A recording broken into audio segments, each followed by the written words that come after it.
कुल शरीफ मिले न मिले नमाज न छूटे। कुल शरीफ कोई फर्ज वाजिब नहीं है।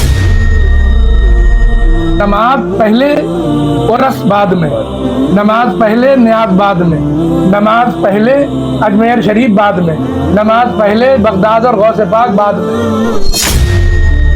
123 शादी मुबारक हो। बहेड़ी के अंदर जब बड़े उलमाए किराम का शुमार होता है तो उसमें एक नाम आता है शेर शरीयत हाफिज कारी अलहाज अनवार अहमद कादरी साहब का। तो आइए हज़रत से आपको मिलवाते हैं और पूछते हैं कुछ उर्स के ताल्लुक से सवाल। अस्सलामु अलैकुम व रहमतुल्लाहि व बरकातहू। वालेकुम अस्सलाम व रहमतुल्लाहि तआला व बरकातहू। खैरियत से हज़रत? अल्हम्दुलिल्लाह। तो पहले तो हज़रत हम आपके शुक्रगुजार हैं कि आपने अपना कीमती वक्त हमारे चैनल को दिया, हमें दिया। तो हज़रत ये बता दीजिए, जैसे शाहजी मियाँ हुजूर को एक ज़माना जानता है, तो ये बता दीजिए कि कहाँ कहाँ से मुहिब्बीन आशिकीन तशरीफ़ लाते हैं उर्स के अंदर?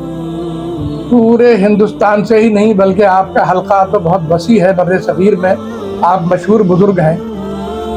हजरत, जो लोग पीलीभीत जा रहे हैं या पीलीभीत जाएंगे आने वाले टाइम पर, तो उनके लिए क्या मैसेज देना चाहेंगे आप? पहले तो मैं ये बताऊं कि 5 रोज़ा उर्स होता है, लेकिन 3 दिन ख़ास होते हैं। पहले दिन मुशायरा, 22 को कुतुब अफ्ताब कॉन्फ्रेंस, बाद असर कुल शरीफ होता है पहला, और आखिरी कुल शरीफ 23 तारीख को 10 बजे दिन होगा। तो हजरत क्या मैसेज देना चाहेंगे हमारे नाजरीन को? तो देखिए, सबसे बड़ी बात यह है कि शाहजी मियाँ हुजूर की ज़िंदगी देखिए आप कि किस कदर इबादतों रियाजत में गुजारी। कोई लम्हा आपका अल्लाह से खाली नहीं जाता था। नमाज रोज़े के तो ऐसे पाबंद थे कि उसके अलावा भी दीगर इबादत बहुत अफजल तरीके से अदा किया करते थे। यहाँ तक कि लिखा है कि जब आखिरी दिन थे, यानी कि आपकी ज़िंदगी के बाद के साल जो हैं 2-4, उनमें आपको बड़ी तकलीफ़ हो गई थी, आपसे चला नहीं जाता था, कमर में बहुत दर्द होता था। तो उसके बाद भी आपने नमाज 5 वक्त ताज़ा वुज़ू से पढ़ते थे, और कोई जो आप करते आ रहे थे, नमाज के तौर तरीक़े अदा करते हुए आ रहे थे, और जो दीगर औराद व वज़ाइफ आपने कोई नहीं छोड़ा। तो शाहजी मियाँ से सच्ची अक़ीदत ये है कि जो शाहजी मियाँ का तरीक़ा कार रहा उस पर अमल किया जाए, ख़ास तौर से नमाज की तरफ राग़िब हुआ जाए। कुल शरीफ मिले न मिले नमाज न छूटे। कुल शरीफ कोई फर्ज वाजिब नहीं है। हालांकि जाना इसलिए अच्छा है कि वो विसाली कुल होता है, विसाली वक्त होता है, अल्लाह की रहमतों का नुज़ूल होता है, हम इसलिए कुल शरीफ में जाते हैं। लेकिन अगर कोई बंदा फजर की नमाज पढ़े बगैर अगर कुल में जाता है, उसका जाना अबस है, बेकार है। सही फरमाया। तो नमाज पहले उर्स बाद में, नमाज पहले न्याज बाद में, नमाज पहले अजमेर शरीफ बाद में, नमाज पहले बगदाद और गौसे पाक बाद में। पहले नमाज, अव्वल नमाज। मैदान महशर में कुछ नहीं पूछा जाएगा, जितना भी दुनिया में आप कुछ कर रहे हैं, सबसे पहला सवाल होगा नमाज।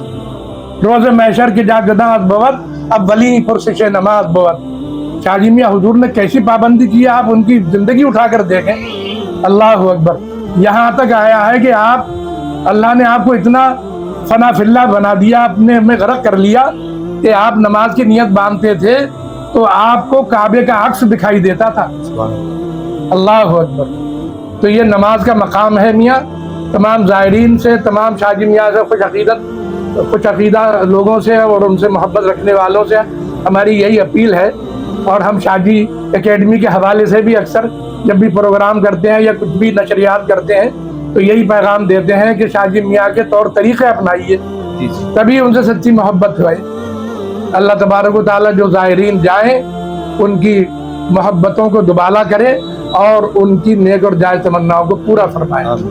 उर्स होता है वो किसकी जानिब से कराया जाता है? ये देखिए, शाहजी मियाँ के बाद में हुजूर नन्हे मियाँ साहब सज्जादा नशीन हुए और उन्होंने सारे काम और सारी खिदमतें अंजाम दी। उसके बाद बन्ने मियाँ हुए, फिर नौशे मियाँ हुए, और अब उनके फर्जंद हजरत मुन्ने मियाँ साहब हैं जो ज़ेब सज्जादा आस्ताना आलिया दरगाह शादी है।